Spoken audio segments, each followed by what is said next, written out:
How to cancel XPRT unstaking on pWallet and Keplr. First, go to wallet.persistence.one and sign in with the relevant wallet from which you want to cancel XPRT unbonding. Agree to the terms and privacy policy before hitting continue. Find your unbonding XPRT amount under wallet balances and click View for more details. Click on Cancel Unbonding and sign the wallet transaction to cancel XPRT unbonding.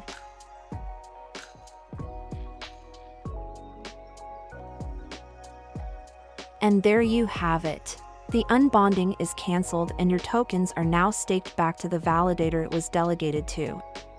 Refresh your browser page to see your updated balances.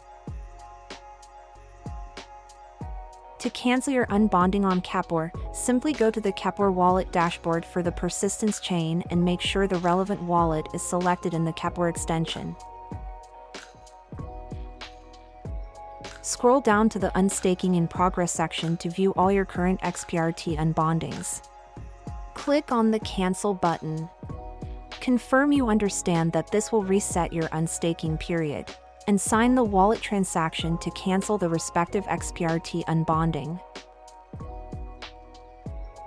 And that's it. In just a few small steps, you have now successfully cancelled your XPRT unbonding on Keplr wallet and your tokens have been staked back to your validator.